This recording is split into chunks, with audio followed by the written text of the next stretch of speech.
Hi, everybody. Welcome to our November ICODR member meeting. It's great to see all of you. I hope you had a chance to attend some of Cyber Week earlier in the month. That was a lot of fun. We had a great time. Today we have our good friends Colin and Linda from ResoX that are going to be chatting with us. Thank you so much for joining super early in the morning in Singapore. But I know, and I can see we have some faces that we don't normally see on these calls, like our good friend Ian, who is the host of the iCoder podcast, obviously. I'll put that link in the chat so that everybody gets a reminder. And Mayu has joined us from Japan too. Mayu, great to have you here. Thank you. Thank you so much. That's it's great to join the ICODR meeting today. Thank you. Absolutely. It's wonderful to have you here. So with that, why don't I hand it over to Linda and Colin to sort of kick us off and tell us a little bit about ResoX. Yeah, thank you so much, Colin, for having me and my Colin all the way in this part of the world. It's really exciting to be speaking to the US because that is really where my mediation journey started. Started about 17, 18 years ago at the Harvard Negotiation Program. And I've tried to leave the mediation industry a couple of times, but it's never quite worked out. I almost always find my way back. So I think it's a bit of a first love, and it will always be that for a while. So today I have the honor of sharing what Colin M and myself have come up this past year. We we met each other in the mediation industry for about 15 odd years ago.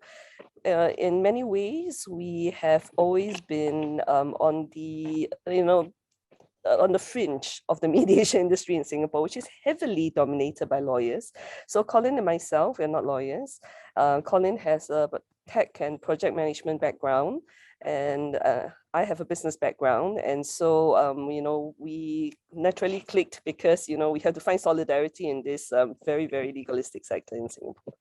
So some of our observations after the pandemic it led us to brainstorm on what opportunities there could be in this new era where people are a lot more digitally conscious, they are a lot more digitally savvy, and there are increasingly signs that people are willing to go onto online platforms to look for professional services. So in the past, people would look at more of referrals and looking for word of mouth recommendations for professional services. But again, I think the advancement of telemedicine and looking for physicians online and having consultations with doctors, professionals, they kind of broke the barrier a little bit. I think the jury is still out on this post-pandemic situation if the trend will continue, but suffice to say things have changed. And so we wanted to take the opportunity to also present dispute resolution in a more holistic perspective to end users. And more than that, I think we've always observed that many of the marketing efforts by ADR practitioners tend to be very professional centric. We're kind of preaching to the converted for most of the time. So we want to take a bit of a fresh approach at looking at people who increasingly go on the internet to look for solutions, how they might feel, what their perspectives are, what's going through their minds, and then to, I shouldn't use this word, but in a bit of a guerrilla tactic way, catch them where they are and then gently guide them and lead them to where we want them to be, without having to do all the preaching and education and the awareness talks. So this is the genesis of ResoX. So ResoX is short for Resolution Exchange. We essentially want to aspire to be that global platform where people go to and be able to, feel like they have the help they need, both from a very practical approach and from a psychological approach. It'll be much easier for me to do the demo, so we can have a discussion after that. But Colin, am I able to share screen? Yeah. You are. So take it away. Okay. So let me just open up where. Here we go. But we are, yes. So can all of you? We can see it. Looks great. See our landing page? Yes. So just to put some disclaimers out there, we are very, very early stage startup. We set up the company in August last year, so we're just barely a year old. We spent about 6 months developing the platform, and in March of this year, just about 8 months ago, we did a soft launch of the platform. So what you see here is what we consider to be about 90% completion of our phase 1 development. And what we aspired to do was to create a little bit of a minimally viable product to see if we can have a bit of a proof of concept, to see if the market responds in the way that we wanted to. So we are envisioning a user who goes online, who is not always savvy with dispute resolution. We are not looking at the MNCs who have their in-house lawyers on retainers, people who are familiar with the legal industry, but we're looking at maybe about 80% of the population who are maybe small and medium business owners. We're looking at families who don't always encounter disputes. We are looking at perhaps the occasional employee who also finds himself embroiled in some workplace dispute. So he or she may go online and search IP lawyer or family lawyer or employment dispute, IP dispute, etc. And we want them to land on our page because we want to offer not just their need for legal advice, and we just decided that it was not useful for us to cut lawyers out of the picture, because even in mediation arbitration, we see the need for lawyers to advise clients of disputants of their legal rights. So we want to keep the lawyers in the mix, but we want to be able to catch disputants where they are and looking for lawyers, but having a more being more aware of how to use the lawyers and being aware of the options in dispute resolution in terms of processes. So the first question would be the first couple of questions are really to draw a very confused, stressed, and anxious person in. So we kept the questions very simple and nothing legalistic. So we have questions like someone going after you or someone coming after you. So we avoid using terms like claimants or defendants. The third question is about the nature of your dispute. So we broadly categorize these, and then we ask if they want their profession to be skilled in any specific area. Otherwise, no preference. Question 4, have you tried negotiating with the other party directly? Yes, no. Now, question 5 is where it starts getting interesting, because question 5 is usually a question that disputants face only upon their first consultation with a legal advisor or with any mediator, or even maybe late in the dispute with a mediator. And this is where we want to take advantage of all the self-diagnostic tests out there that people are going for. And since all of you are experts in this industry, I leave it for you to read the statements. They're probably extremely intuitive to you.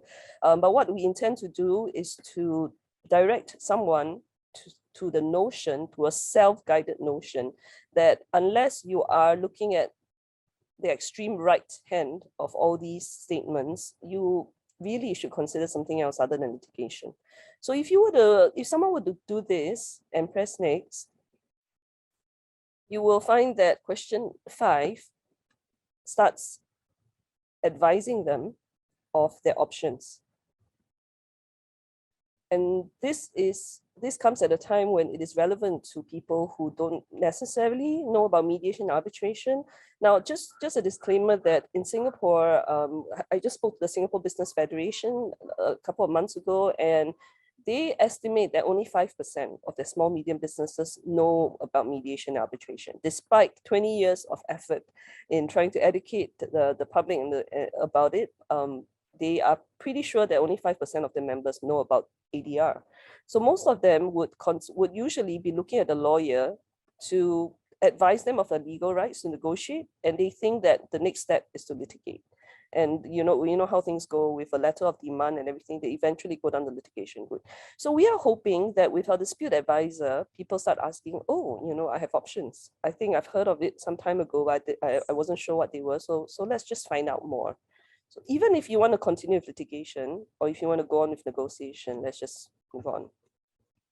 So question 6, we want to filter out disputants who actually are able to benefit from the current institutions that provide low-cost dispute resolution options.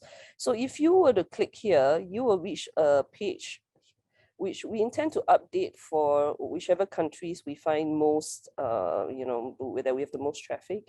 You'll find a public service announcement of sorts, public information page, where we aggregate all the institutions in your country, in this case Singapore, that offer low-cost dispute resolution options. And we do have a fair bit, whether it's small claims tribunals or FIDREC, which is our financial industry dispute resolution centers.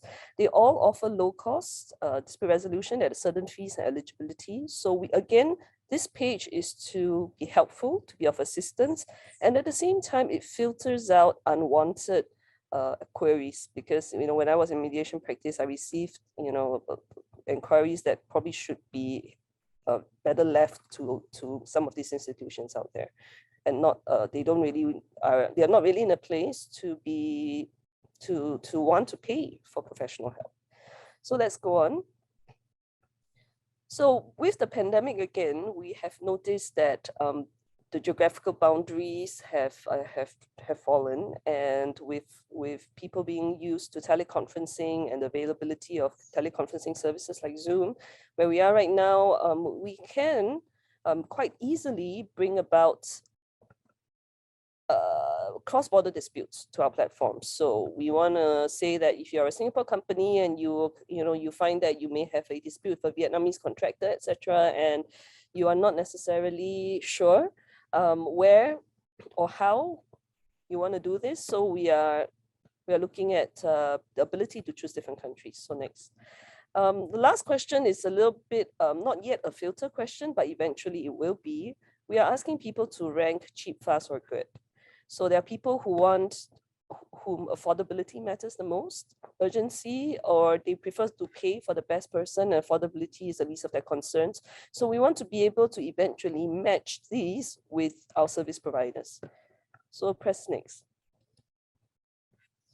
Now what you see here then is a layout of all the dispute resolution professionals, we call them DRP, that match that particular disputant search criteria. And let's take a look at Angelina Heng. We have made this site extremely user-friendly in that it provides you a 12-second video introduction from Angelina, who is both a lawyer and a mediator, and she was a former district judge who specializes in family law.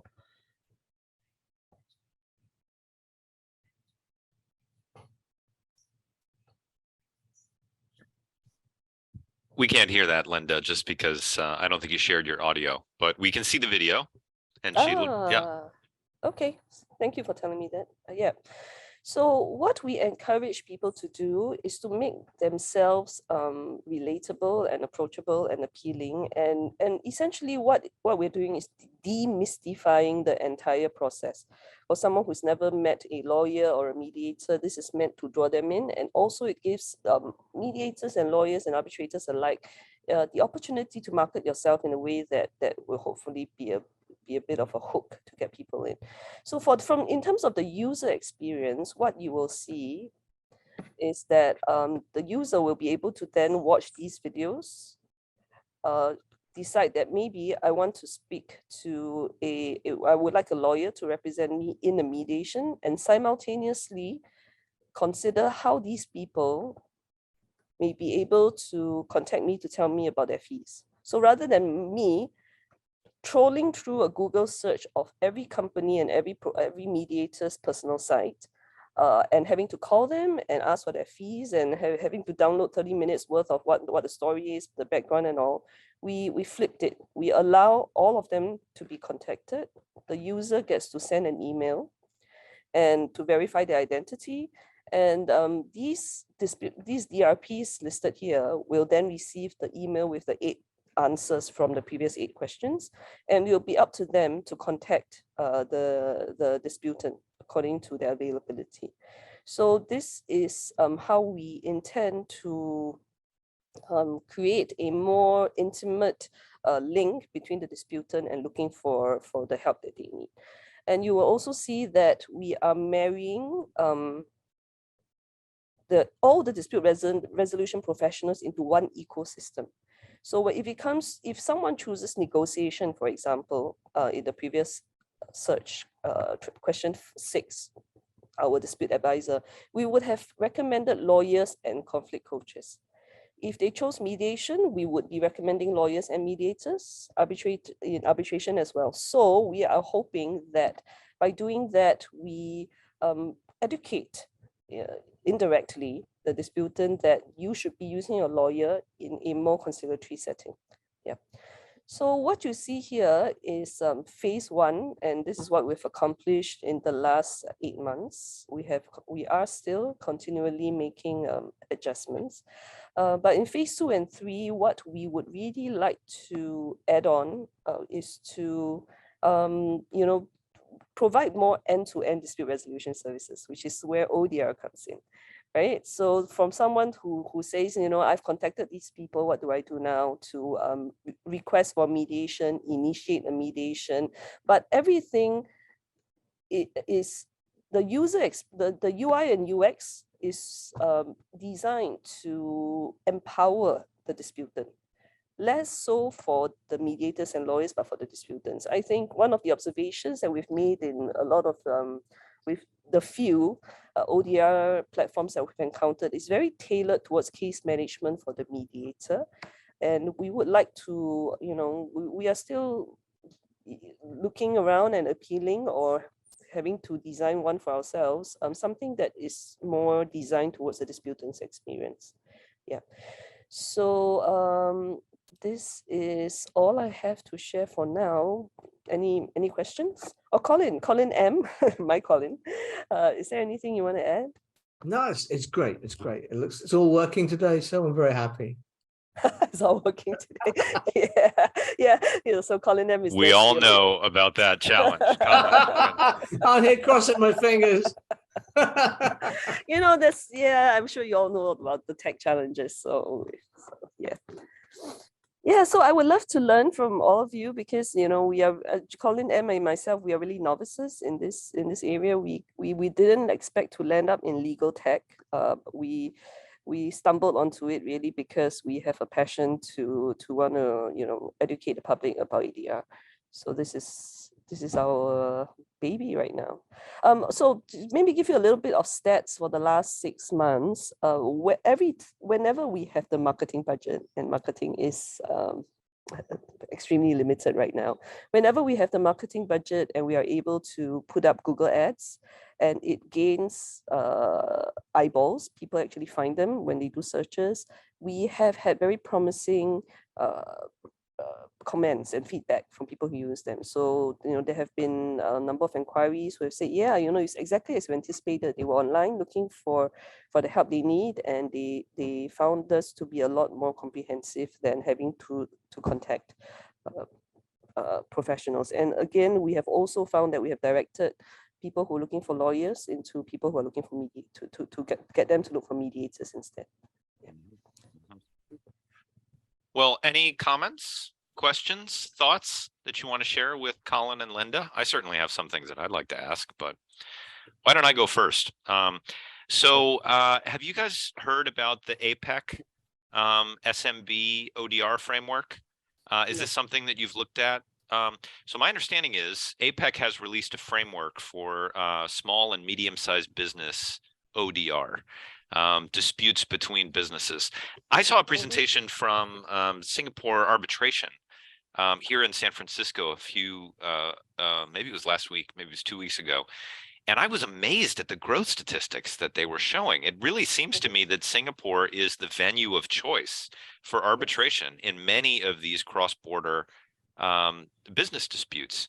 And I think the APEC framework also is getting a lot more traction in Asia than it is in South America and North America. But it's specifically aimed at these lower value, small and medium-sized business cross-border disputes. And APEC is looking for providers that could be listed on their provider list. It seems like ResoX would be a perfect fit for that. So I know Mayu is working with Yoshi, who's really coordinating the APEC ODR. But the design, I actually hadn't gone through the neutral selection process. This is exactly what I think they're considering. I don't know, Mayu, if you have any thoughts about how this could fit into the APEC framework. Just a minute. Okay, she's muting and unmuting and turning the video off and turning the video on. I know it's complicated. She's got a little one, so it might be that there's some complexity there. But anyway, that's something that really I was impressed Okay, with. so I'm ready. Please, Today. Mayu. She was right behind me. It's 8 in the morning, and so okay. So as Colin just mentioned, and IPEC is now working on the collaborative framework, and I just shared the link to the chat. And so if you could take a look, you can see what's going on there. And as Colin mentioned, we will have the workshop this December. So you will be coming to Japan, right? I will, yeah. So yeah, wow. and we're also having the ISO, the International Standards Organization, is having a meeting of its ODR standard setting group, which is also going to take place in Tokyo at the same time. But so Linda and Colin, you need to get on this list here.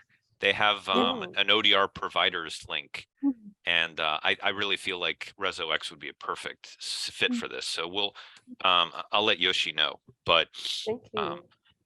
but have you? What's your sweet spot?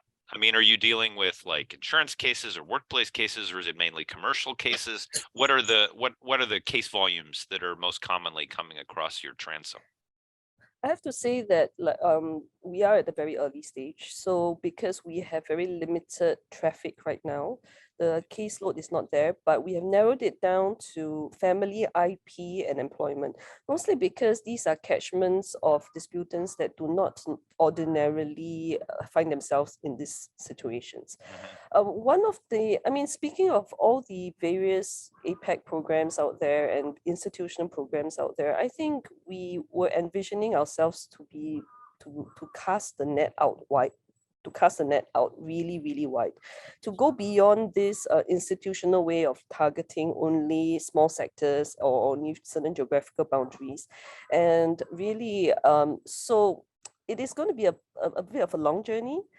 But we are hoping that, yes, you know, we become that Amazon marketplace for dispute resolution professionals. You know, just I hope I don't cheapen the professional services to products, but it really is that vision. So if we can, but you know, it's been really hard to convince various institutions that we are not a competitor. We are not here to compete. We're not here to do case management. What we want to bring everyone together so that the public gets a very consistent view of what dispute resolution looks like. I think to some extent, although every institution is doing their best to make themselves, to make their stakeholders aware of their services, it's sending rather mixed signals out there, you know, and the public is generally confused, and they just want to look for a lawyer. You know, so can we just simplify it by putting everyone on board one platform? So I think there is a bit of a bold vision, and we're really looking for people who want to collaborate and not protect their own turfs and their own areas. Yeah, so that is really our challenge for ResoX. Other thoughts, comments, Eileen? Yeah, I have a question. I'm actually working on my dissertation on, careers in ODR and where the field is going and people having their own businesses and being entrepreneurs. But I'm curious, in your region of the world, like, how is the branding of ODR? I know in America, is that tendency to just go to the lawyer. So how we brand and how we make the conflict narrative a part of life. How is it that in your region? It's sounding a little bit similar. Or where do you see to change that narrative, as a skill that everybody needs to be practicing? Yeah. Thank you for the question, Eileen. Very, very pertinent question. I started out in the US for mediation about 20 years ago. And then when I came back, I felt that, and maybe Ian could corroborate with me on this, that we are about, at that time, it was the genesis of mediation. So that was 20 years ago. ODR has only come into the scene, I think, in the last 3 to 5 years, but very slowly, and only because in my part of the world, Singapore has taken on that bold step of becoming the dispute resolution hub in the APAC area. But adoption rate from the public, if I may be so bold to put it out there, I think is very low. We are probably about 5 or 10 years behind Australia, for example. And culturally speaking, we are more driven by institutional changes. So we, and Singapore being small and being a small country and having a very strong and efficient and effective government, we do have our institutional pressures do work to some extent. So the courts are going into litigation only in the last 2 years. But even then, I hear in some ways we are behind Europe. So ODR naturally has to be compatible with the amount of e-litigation that the court adopts. So the lawyers are still slowly jumping on board. ResoX is coming on board at the same time, just within a month or so, where the courts announced bringing in an entire e-litigation platform, which includes some ODR services. Not sure if you heard of Lupel. Lupel originated from the States, LUPL.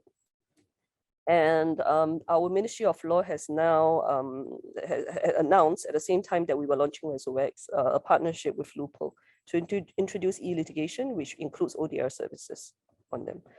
But again, Singapore and Australia and New Zealand would be the areas in this part of the world that are leading the change. Adoption in other countries are still fairly low. I spoke to Cambodia recently, Cambodia Mediation Center, and I'm speaking to the Indonesian mediation sector as well. They are still, I think, they're still looking at about 10 years ago where we are doing mediation trainings, conducting workshops, knocking on doors and holding public seminars to companies to educate them on mediation. So ODR will still be, some distance back. Nonetheless, I feel there's potential because, the thing about countries that are still developing is that they can really leapfrog. They can leapfrog from nothing to, they have no previous establishments. Like Singapore, we have too many well-established routines. So it may be sometimes hard to dismantle them and put ODR in place. But maybe for places like Cambodia, like Vietnam, who are just still starting out, maybe we could go right in and conquer the market with ODR. It's hard to tell. Thank you. It is a very interesting sequencing question. I do feel for a long time, South America was behind on ODR. And now I feel ODR has just exploded in South America. And maybe I just keep getting invited to go down to Colombia and Chile and Ecuador and Brazil, and everyone's excited about ODR. So these things go in waves. But Singapore was definitely ahead of the equation. I remember going to visit the Singapore Mediation Center and talk about ODR 10 years ago, so I think Singapore is so perfectly positioned because it's such an international city and so much commerce goes through Singapore. But I agree with you, it is very institution focused. It's not going to be private providers that change the market. It's going to be the institutions that say, all right, now we're going to do this. I didn't know about Lupel. That's very interesting. That's an impressive, it seems very Silicon Valley, and it's based in Singapore. So it seems like they're going to make a lot of progress very rapidly.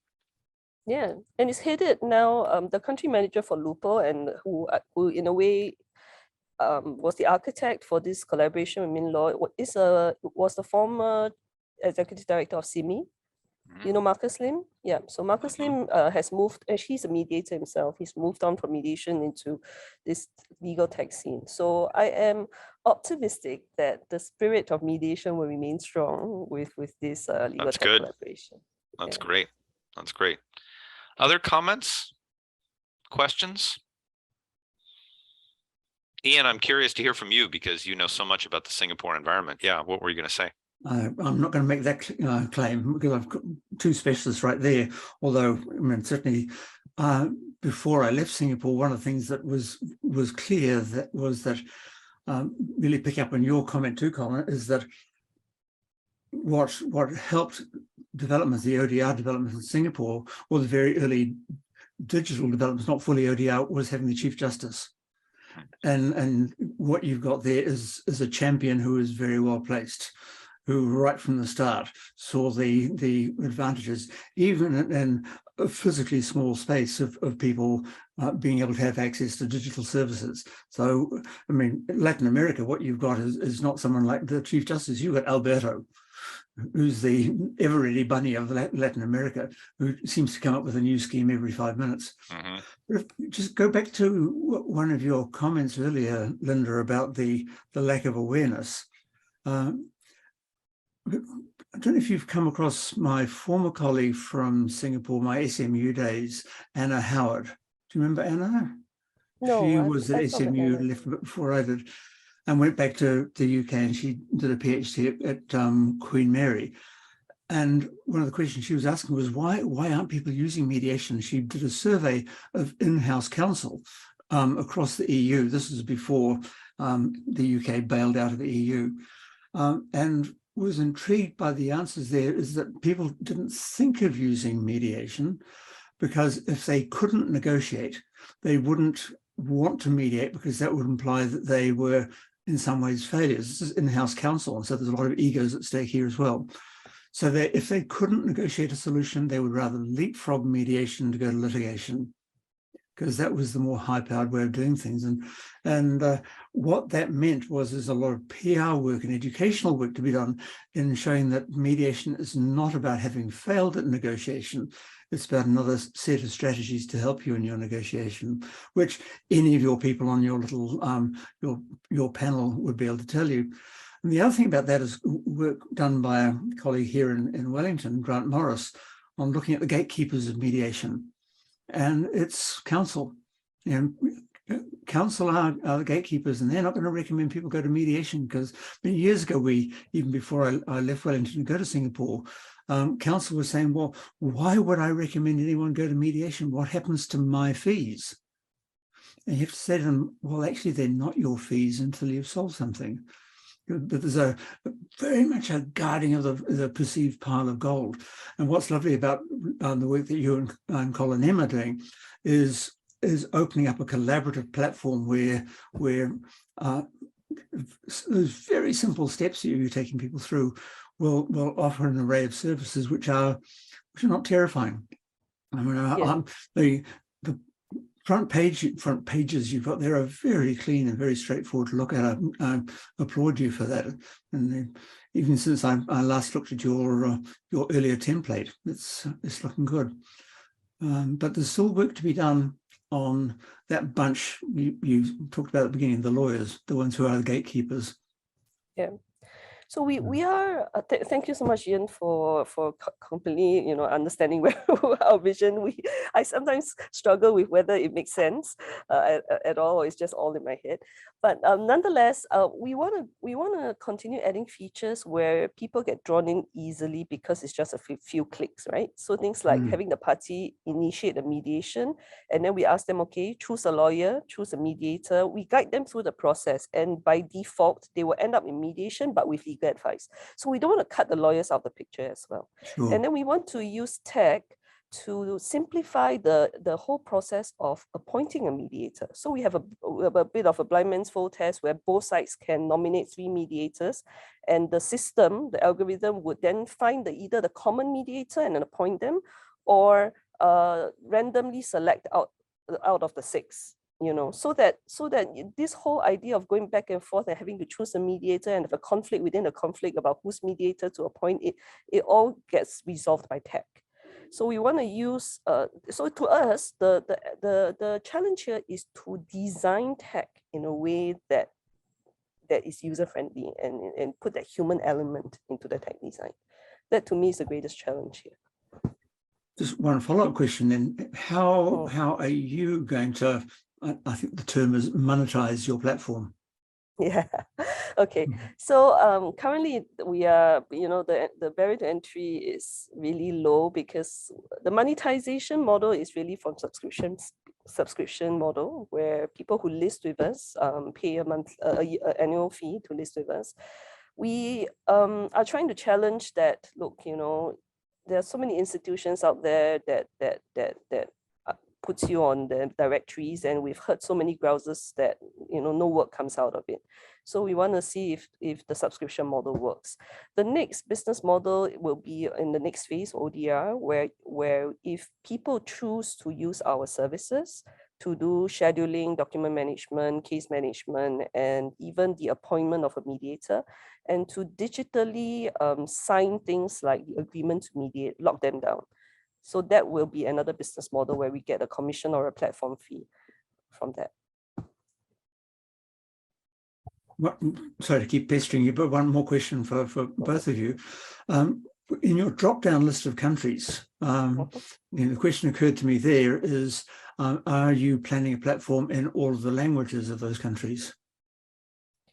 We are starting from Singapore because it is a semi-matured market, but that has never been our vision for this to be a Singapore only market. The vision is for it to be a global market.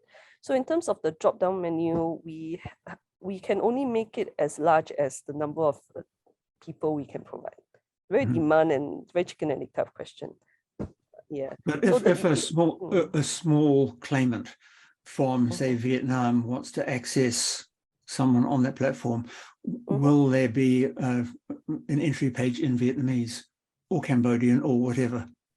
So we have created a number of white label sites. So everything that is on our site, on this platform here, can be duplicated for domestic use and in different languages if the need arises. So we don't want to, so just for our own experiment, we have spun off 2 white label sites, ResoX Corporate and ResoX Community. So communities is to target at community-based disputes. So, and we basically, what we do is we just tailor the question set in a way that makes sense to people who are facing those disputes. And you will still go back to the same house of DRPs that are within the main directory. So different entrances, but to the same group of professionals, and it should be a global directory. Yeah, does that make sense, Ian? Does that answer your question? Yes, thank you. Yep. Any other questions? I've definitely got more. All right, well, one of the questions I had is, are you willing to white label? Like if someone else said, like if, I don't know, another mediation organization or a dispute resolution organization in a third country wanted to say, hey, can we take some of your panelists and put them into our system? Would you be willing to do that? I don't know, what's your policy on that? We are making it up as we go along. So I need to have this discussion with Colin M. But I would say off the top of my head, we don't want to be territorial. We are not here to make a huge profit, but we need to make it sustainable. So the business model has to work. So a lot depends on the licensing fee, etc. But more than that, we would really like institutions to capture the vision of a global dispute resolution platform, to use our site and our mediators for that, and not to use our system to protect your own turf. To use it for your own turf. I think that is that really would go against my original founding vision. So it really depends on how the organizations are, how open they are to having to have the discussion. Yeah.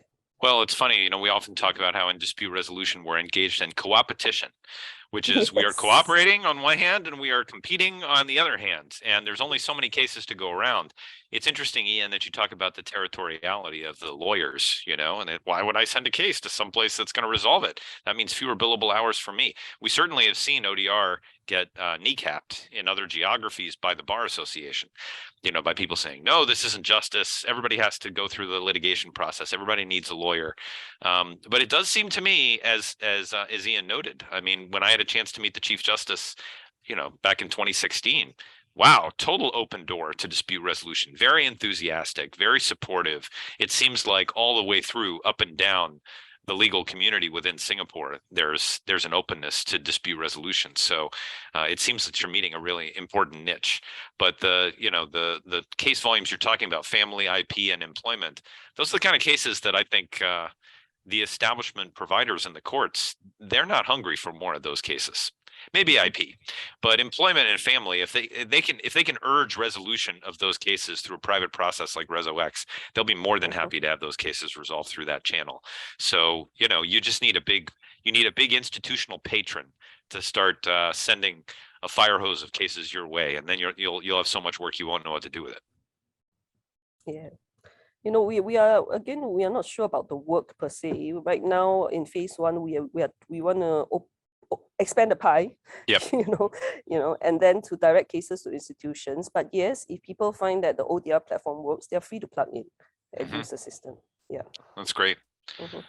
Other comments? I don't want to cut anybody off. Have the two of you explored artificial intelligence or algorithmic decision making? Have you looked at blind bidding? Has that been on your radar, or are you really focused on human-powered video-based processes? No, we That's release 2. Yeah. So in release 2, we are depending on our budget and time frame and whether we can find off-the-shelf products. We're looking at 5 different ODR modules that we want to implement, and will be on an incremental basis and sequential basis. So we want to start off with looking for or designing for ourselves an on-demand module, so that a little bit like telemedicine, where you can consult the next available lawyer or the next available dispute advisor. So to be able to press a button and have someone come on the screen and speak to you and help you immediately and guide you on the process. So that is the first module. And after that will be a module for convening a mediation. And then the third module would be the case management. And the fourth module will be what I call MED, AI MED. In Singapore, we pioneered the ARB-MED process. ARB-MED. Okay. Yep. Yeah. So what I considered for the fourth module was to do the MED, AI MED, which I think is pretty much what you are talking about, having the fourth person, having and this is really inspired by you, Colin, because so many years ago during the Global Pound Conference, when you talked about having the tech in the room listening and then only being asked to offer a proposed solution. And this is something that I still wonder if the tech has in my part of the world, I've not heard of anything. I think the US is always leading the fold in this aspect. Whether there's any tech that can, in real time, trawl through cases, be able to throw out the relevant cases and propose a ZOPA. So this is what I call MED, AI MED. Well, there's more of that coming down the pike, definitely. I mean, I think you can definitely just say, okay, well, looking in the database here, cases similar, here's a distribution of the outcomes that they achieved. But I think the AIs are getting smarter, as you say, and saying, okay, well, here's something that matches your situation pretty closely, and we think the ZOPA is here. This is the sweet spot.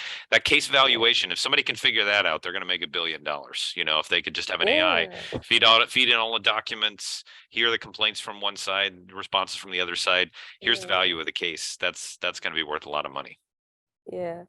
So part of the on-demand features that we want to add in and to empower disputants is to also put up very easy to use self-diagnostic tools, negotiation tools, where people can determine their ZOPA, what the BETNA is, to guide them along these calculations that we always do during a session. So at least, first some might think that maybe we are then taking work away from the mediators, but I don't think so. I think it actually presents to disputants the challenge, and that's the reality checking for us, and it presents to disputants the need to rely on a professional to even guide them through it. So rather than them not understanding what mediation is or feeling that there is a fear or a mistrust of the process, we give them a bit of a preview, allow them to go through the motions and realize that they need a mediator. The other aspect that I'm looking at in terms of the fifth module is in terms of payment. Now, I think payment is sometimes something that we decide to do either at the beginning or the end. But I feel like the way we frame our pricing can also make a bit of a difference in guiding people to mediation. So I'm still trying to brainstorm with people about what makes sense. If we were to offer a package deal of, say, $5,000 per disputant for 3 hours of mediation and a 1 hour legal advice, would that sell?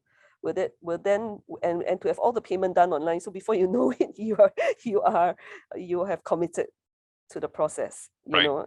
So can we use payment, deposits, and packaging to also incentivize parties to go into mediation?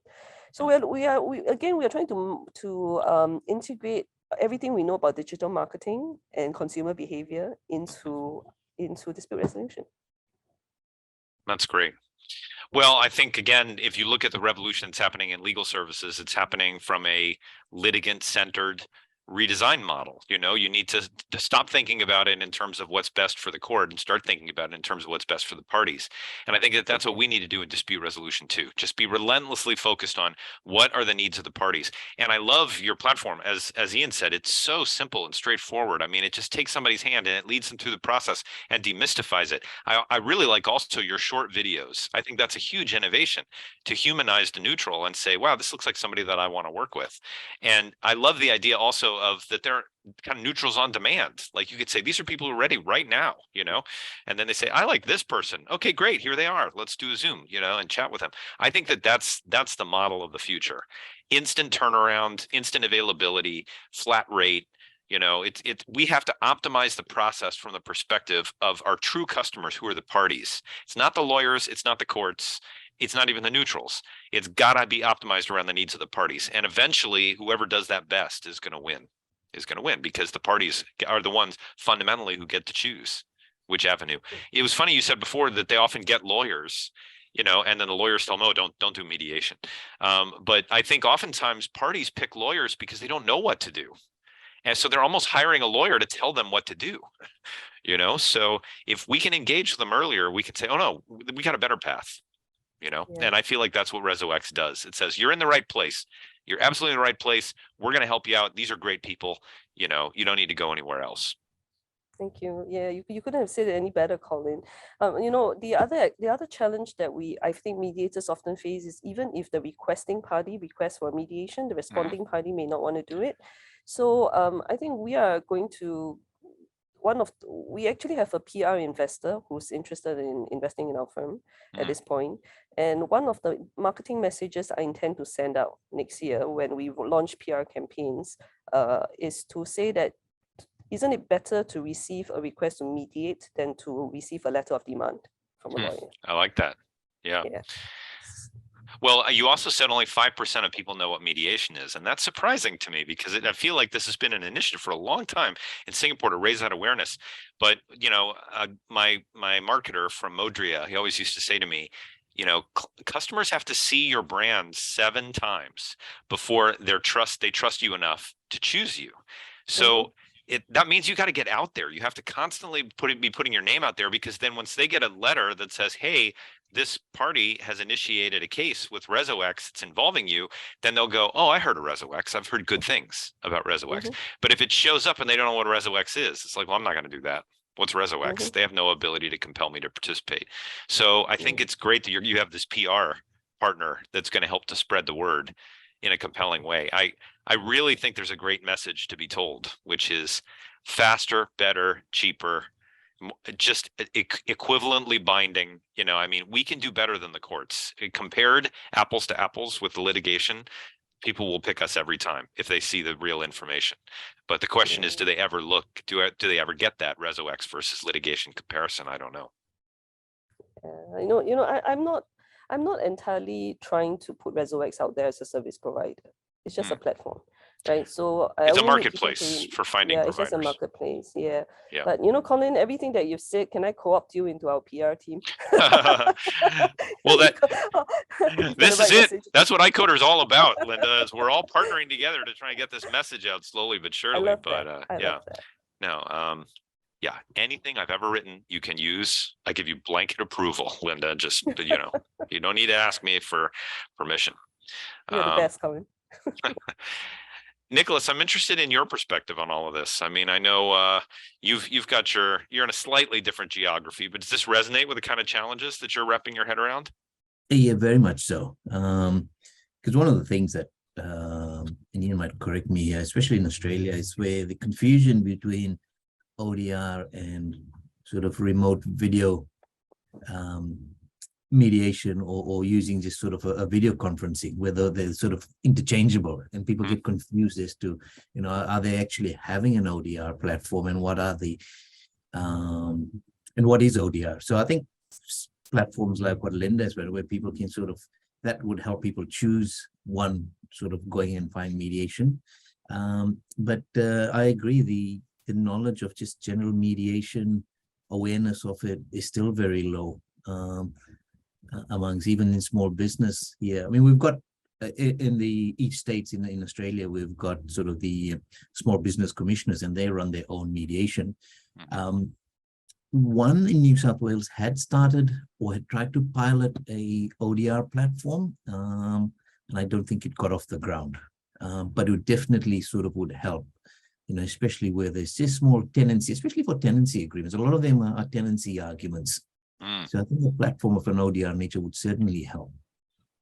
That's interesting because, Linda, that wasn't one of the target case volumes you said. You said family IP and employment. I don't know, Yeah. are there tenancy cases as well that might be a good fit with ResoX? In Singapore at least, most of the tenancy cases are settled at the small claims tribunal because they're usually not massive amounts. So we Right. see a lot of that at the small claims tribunal. So no, we didn't target that. So your intake makes clear you're really interested in cases north of 20,000, right? Below that, you're steering them to small claims channels. Yeah, why should people be paying for professional services if there are options available? That's a good point. Also, yeah, and I think most of us want to receive inquiries that lead to work.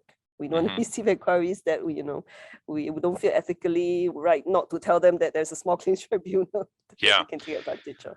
Yeah. Well, I love you qualifying the leads, and I think it does give more credibility to your platform that you have all of these, you know, resources available for those lower dollar value disputes. It's like, we're not going to take your money, and if this isn't a good fit, you know, here are the resources. We've done the work to pull it together for you.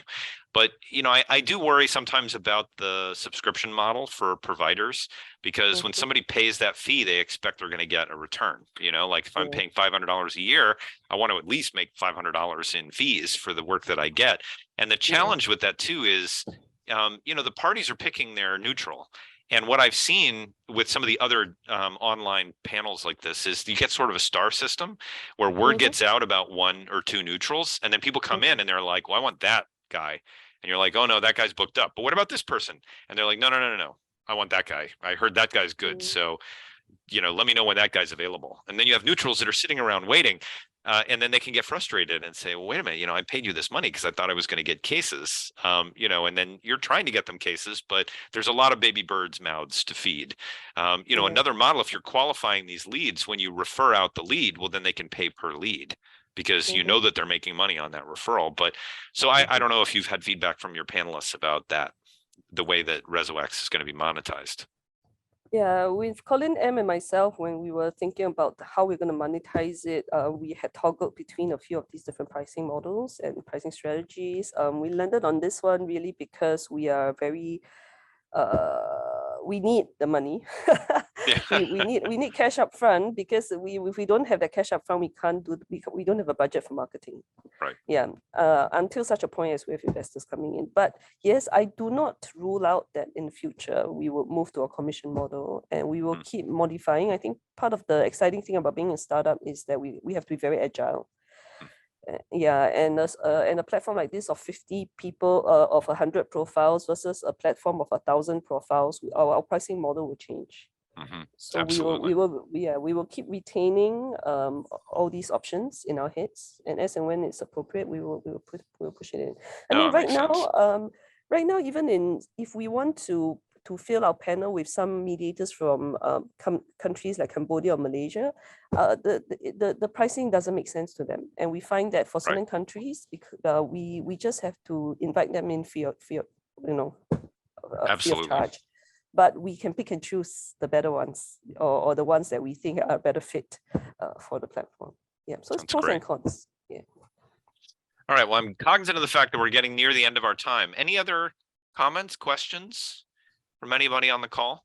Ian, please. Just one quick question, and because I haven't been able to check this, is your platform mobile ready? Yes. Because so many people will be accessing via mobile. Yes.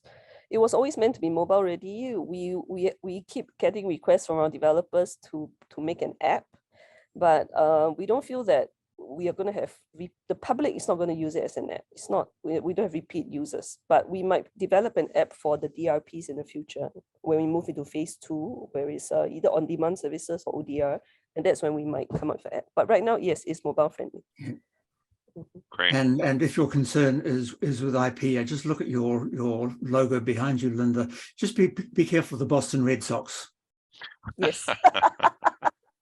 They're all over the search engines. Colin M gives me a lot of grief over this name. I have to say, I have been very possessive over the name itself. For me, I don't know.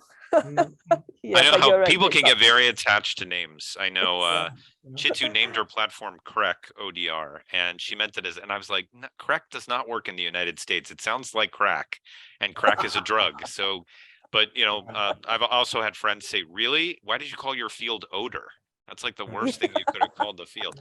But I don't know, it seems to have caught on. So I like ResoX, but yeah, Red Sox, I can see that. I didn't see it until you mentioned it, Ian, and now I see it. Can't not see it. Yeah.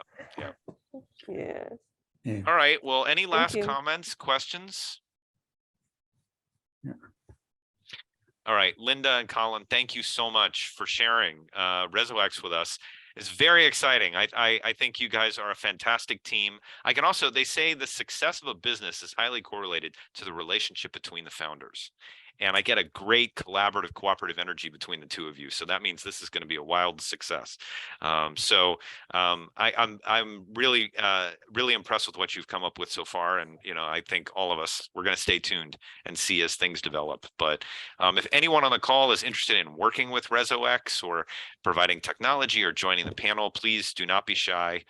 Reach out to Linda and Colin, and hopefully we'll have you back in 6 months, and then you can show us all your AI powered, fancy stuff that you've built in phase 2.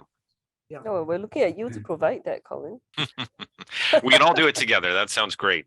Any last comments, questions before we release you all to your weekend?